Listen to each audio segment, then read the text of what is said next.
venous flow is in and arterial flow is out. This constricts the arterial flow out and keeps the blood in longer. Give me an easier muscle growth, but great fatigue. Good, okay. There you go. 1, 2, 7, 8, 9, 10, 11, 12, 13, 14. Good. Rest. Got 10 seconds.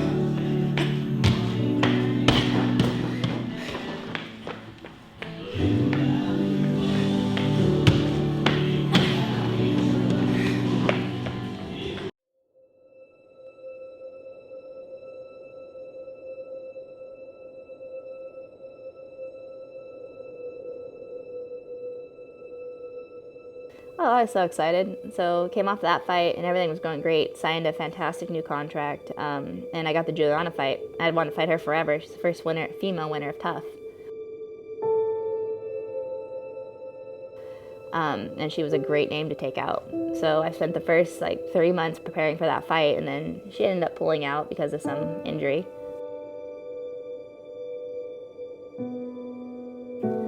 So at that point, COVID was going basically full swing. The UFC was trying to figure out what they were going to do. So we're still getting ready for the same fight. I think it was probably about May-ish, maybe a little sooner. And finally it's like, well, Juliana's just not going to do it. And we'd been spending so much time, wasting some time preparing for her. They slotted in Sarah McMahon.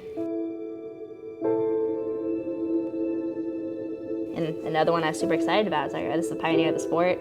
Best wrestler there is in the UFC. It's gonna be a great fight. So I was excited. It was literally her last day of any kind of hard training.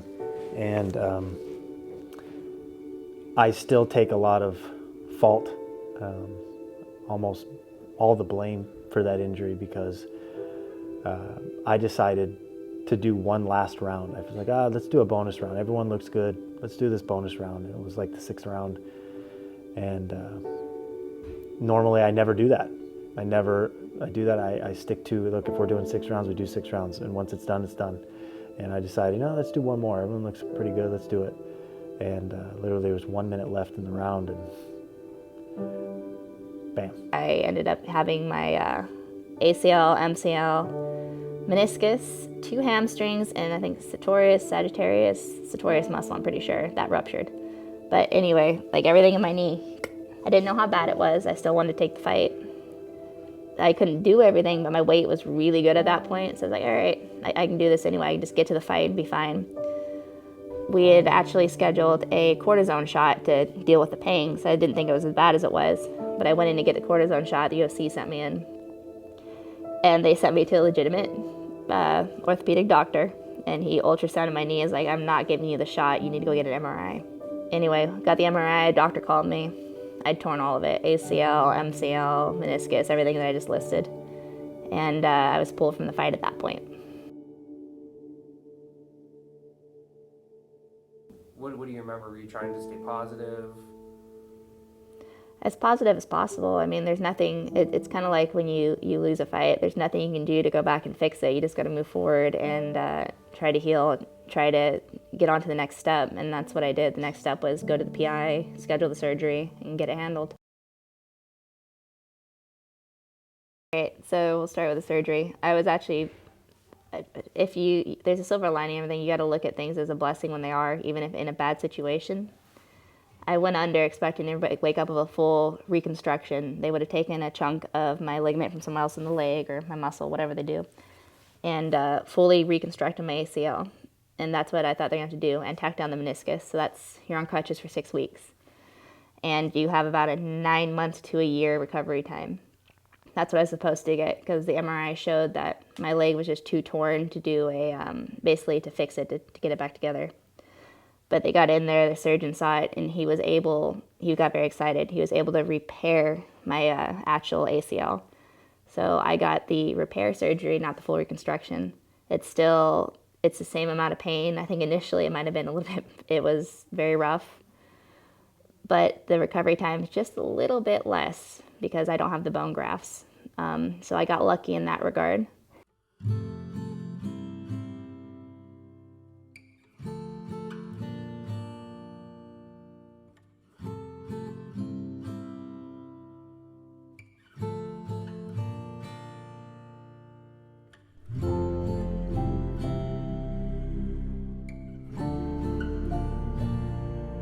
constant physical therapy. I've been over with Chaim every day. I've been with NorCal Spine and Sport, and they've, between physical therapy and just work on it, it was intense, and it still is.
I hope anyone who steps in the cage is ready, because Aspen already has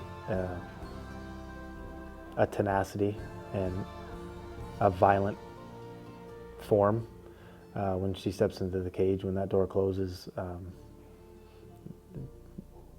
she has a one-track mind, and she's going to be the one that walks out of the cage. After this long off and being able to strengthen her body and actually take time off to heal some of the things that were hampering her for quite some time. You know, she's been 2 or 3 times a day for the past 5 months after surgery to prepare her body, and it's to become stronger, faster, more explosive, and she's antsy. That's a scary woman. I should be back in spring of 2021 at some point. I would like to be back probably sooner than my coaches and the UFC will let me be back, because I have to go get cleared, and I'm going to be doing that in a couple weeks. Assuming that I do get cleared, it doesn't mean I'm cleared to return to sport. It means I'm cleared to return to full training. So I'm doing quite a bit of training right now. There's still things I can't do and I'm not allowed to do yet, which is very frustrating. It's feeling a lot better. I am no longer in pain all the time, which is great. The knee's getting stronger. I can kick with it. I can run on it. It's not a normal knee yet, but it's getting better.